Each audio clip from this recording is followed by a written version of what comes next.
Segunda-feira, 11 de agosto de 2014. Seja bem-vindo, está começando agora o canal de notícias aqui pela UPF TV. Fique com a gente e veja os assuntos do programa de hoje. 160 voluntários vão trabalhar nesta edição do Festival Internacional de Folclore de Passo Fundo.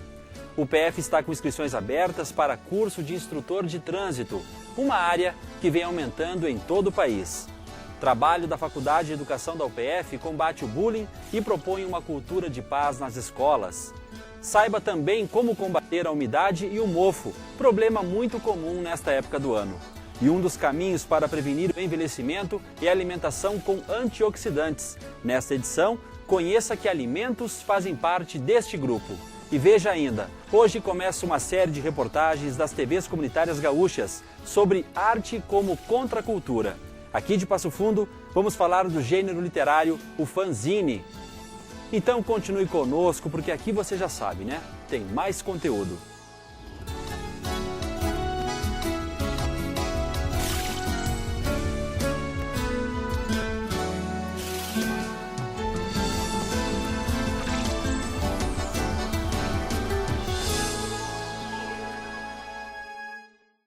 Ele é uma publicação impressa independente que trabalha a informação, o conteúdo e a produção de arte de forma alternativa. Nasceu a partir da rua, de um estilo de vida distante do tradicional. Eu falo do fanzine, um meio de comunicação que levou quase 30 anos para chegar ao Brasil. O fanzine é um símbolo da contracultura que mostra a produção jornalística de uma minoria que tenta se manifestar sem seguir as tendências ou as imposições sociais. A reportagem que você vai ver agora é uma produção da Rede Prosa, um projeto de troca de conteúdos entre as universidades comunitárias gaúchas. O tema desta edição é a arte como contracultura.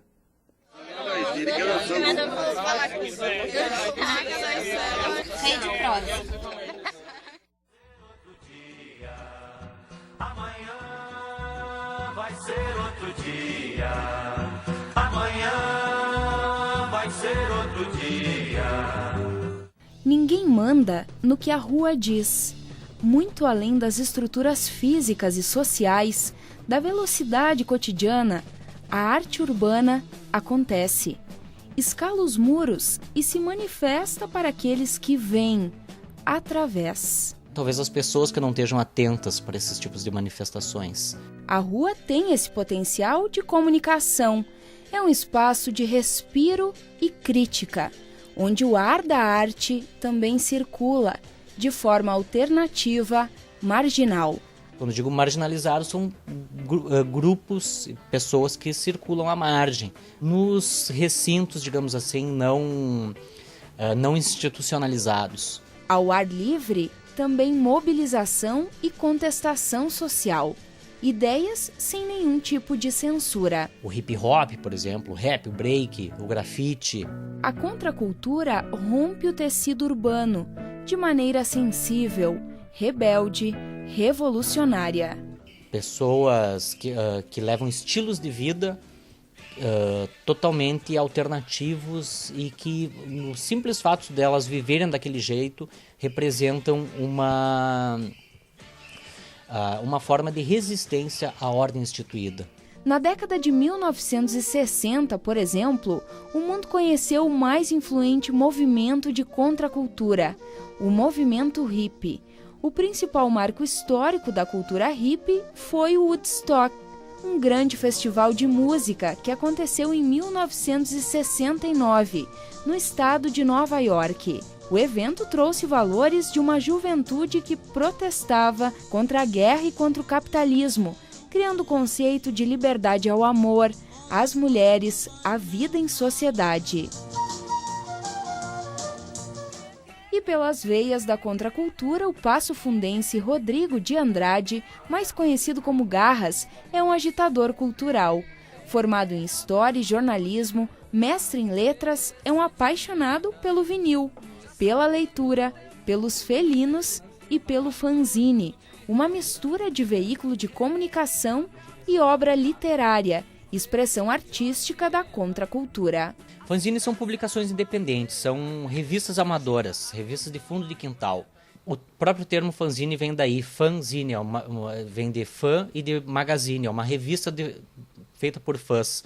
E quando eu digo isso, eu estou querendo dizer que pode ser desde um fã, sei lá, de um seriado, de uma banda de rock, quanto de algum tema muito mais abrangente, do movimento punk, um fã de poesia. Ele é um produto de contracultura porque ele não circula nos meios oficiais. Tu não vai numa banca e compra. Tu precisa estar em contato com os fanzineiros, com esse tipo de cultura paralela. Os também chamados zines surgiram nos anos 30 nos Estados Unidos. No Brasil, o primeiro fanzine nasceu em 1965.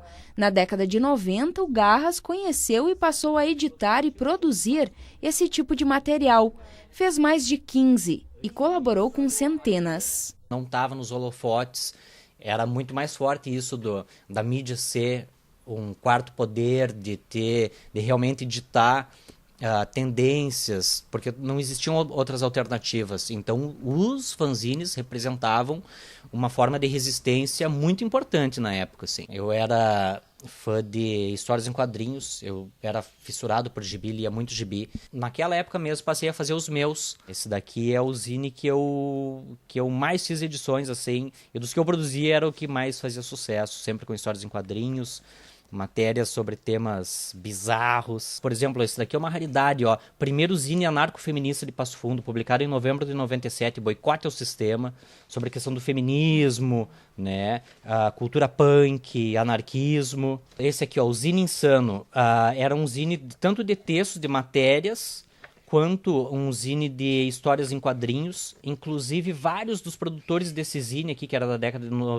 era feito na década de 90, acabaram se profissionalizando. O quadrinista dele hoje produz quadrinhos para todo mundo, através da Marvel Comics nos Estados Unidos. E com a popularização da internet, os fanzineiros passaram a expressar suas ideias por meio de ferramentas digitais. Então muitos zines migraram para a internet, outros passaram a continuar tendo a edição física e a edição digital, e muitas pessoas fazem e fizeram zines e nem imaginam que aquilo que eles fazem são fanzines. Feita de maneira independente, muitas vezes ela é feita sem fins lucrativos, totalmente livre.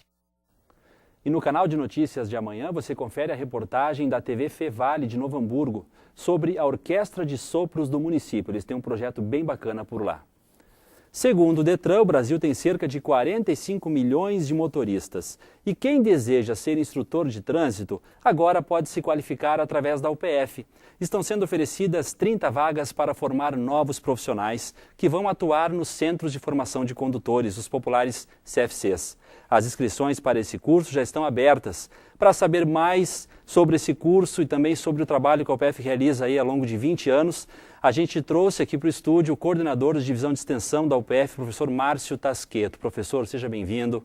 O senhor me dizia então que a UPF tem cerca de 20 anos já de trajetória nessa área, né, professor? Sim, são algumas turmas já formadas, né, com um grande papel na comunidade, né, para discussão da questão da mobilidade urbana, discussão de um trânsito seguro, discussão do respeito à vida, de como que a gente pensa a formação dos condutores aliada a esses valores, né? E essencialmente pensar o motorista, antes de qualquer coisa, como um cidadão.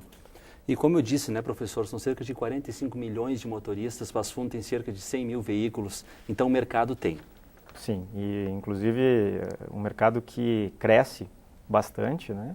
E que tem uma demanda em relação aos CFCs, para o trabalho em CFCs, muito grande na região, né? Então a gente tem, em média, formado 2 turmas por ano, nesses últimos aí quase 20 anos, já são precisamente 17 anos de atividades vinculados ao Detran. Uhum. E a UPF acompanhou todo esse processo de reformulação, que não foi pouca, né? E que é bastante importante para a nossa sociedade de uma forma bastante ampla, de qualificar essa formação. Então, esse mercado é um mercado em expansão, um mercado que a gente percebe pela procura, né?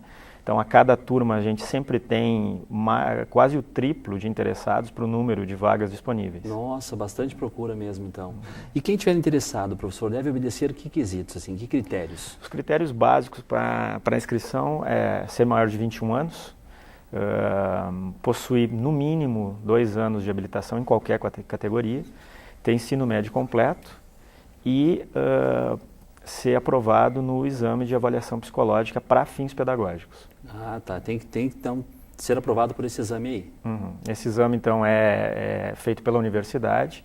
Então, na verdade, a inscrição agora que está para abrir, ela que abre a partir de hoje, né, de 11 a 20, né, ela é para a avaliação psicológica. Tá certo. Então passa pela avaliação para depois, então, poder entrar no curso. Exatamente. Isso. Então, de 11 a 20 agora, a inscrição para avaliação psicológica. Então, ali o candidato vai ser avaliado, né, e a partir dessa avaliação se define daí a turma, né, que é composta de no máximo 30 pessoas, conforme a orientação das diretrizes do Detran. Né? Professor, essa avaliação, ela segue uns critérios do próprio Detran, né? Sim. Essa avaliação psicológica. A gente respeita toda a política, né, implementada pelo Detran, a gente tem como base, né, o documento de referência, né, pelo Detran, e a partir daí, com os nossos profissionais, a gente faz essa avaliação e compõe daí a turma de 30, né, alunos. Né. Os CFCs, eles pedem bastante por esse tipo de curso, professor? Eles procuram a universidade porque eles necessitam de mão de obra? Como é que está isso? Com certeza, assim, é uma demanda constante, é uma demanda que não só aqui em Passo Fundo e região, mas no estado inteiro e no próprio país, é bastante corrente. Então, a universidade tem um compromisso, mas de abrir o maior número possível de vagas, mas ao mesmo tempo também a gente tem que respeitar as nossas condições técnicas, né, e capacidade para ofertar isso, e temos aí em torno de 60 vagas sendo ofertadas ao longo do ano em 2 turmas. Uma turma que acabou de acontecer e agora uma nova turma que está começando, né, em setembro. Né. Professor Márcio, as aulas começam quando? As aulas começam em setembro. Né, no dia 1º de setembro, início do mês? As aulas, especificamente, elas vão começar, as aulas do curso, né, específicas, vão começar de 8 a 11 de setembro. Ah, tá, de 8 a 11. Que é as inscrições, desculpa, as inscrições para o curso são 8 a 11 de setembro, né? Certo. Então não está ainda definido o dia exato, mas aí essas informações mais detalhadas a gente recebe ele pelo próprio telefone, no 3316-8396. Certo. Né, onde a gente pode dar essas informações. E também as inscrições agora, que eu acho que seria o mais importante para aquelas pessoas que estão interessadas em fazer a avaliação psicológica, né, na central de atendimento ao aluno ou pelo site da UPF. Tá certo, então. Central de atendimento ao aluno ou no site upf.br, como o professor Márcio disse, de 11 a 20, né, professor? Isso, 11 a 20 de agosto. Muito obrigado, professor, pelas informações e sucesso em mais esse curso da UPF, tá? Obrigado. Já está confirmada a presença de Honduras e chega hoje o primeiro dos 16 grupos que vão participar do Festival Internacional de Folclore de Passo Fundo. É o grupo vindo de Martinica, na América Central. O festival começa na próxima sexta-feira. Esta é a 12ª edição do Festival Internacional de Folclore de Passo Fundo. 16 grupos do Brasil e de países de diversas partes do mundo vão ser recebidos por um público estimado pela organização em mais de 120 mil pessoas. Nós queremos superar a edição anterior, que foi 2012, né, em público. E pela receptividade da comunidade local e regional, eu acho que nós vamos atingir o nosso objetivo. Neste ano, são 160 voluntários, entre guias, apresentadores, coordenadores de palco e de arquibancadas, tradutores, bailarinos e organizadores de missas, oficinas e desfiles. Tanta gente reunida assim, embaixo do futuro palco do festival, é para que saia tudo conforme o planejado. E nós estamos fazendo a última reunião dos voluntários, que são 160, com as últimas instruções também dos procedimentos que devem ter em relação a todas as atividades do festival, incluindo aí os guias, a bilheteria, a portaria, o palco, os camarins, as oficinas de gaúchas, oficinas de dança, as oficinas de conversação, desfiles de rua, missa folclórica, enfim, todas as comissões que nós temos que vão trabalhar no festival. Além dos ajustes com os voluntários, ajustes também na estrutura do Casarão da Cultura, que vai ser palco durante 9 dias de uma das maiores integrações culturais entre os povos. Nós estamos em grande expectativa, todos os voluntários estão preparados para esse momento. Nós aguardamos 2 anos para essa grande festa, né? Essa grande festa da cultura popular que acontece aqui em Passo Fundo. E estamos super preparados, aguardando os grupos. Enquanto a equipe organizadora se reunia com os voluntários do lado de dentro da lona, do lado de fora, uma fila grande formada por aqueles que vão deixar o espetáculo ainda mais bonito. O público veio em busca de ingressos. Sem a comunidade, né, não teria o porquê do festival. Então é para o povo. Eu espero que o nosso povo de Passo Fundo, como sempre, seja assim muito fiel e venha assistir, porque vai estar muito lindo. Veja depois do intervalo. Temos dicas para combater o mofo e a umidade nas residências e ainda a gente mostra como uma dieta rica em alimentos antioxidantes podem ajudar a melhorar a saúde. Nós já voltamos.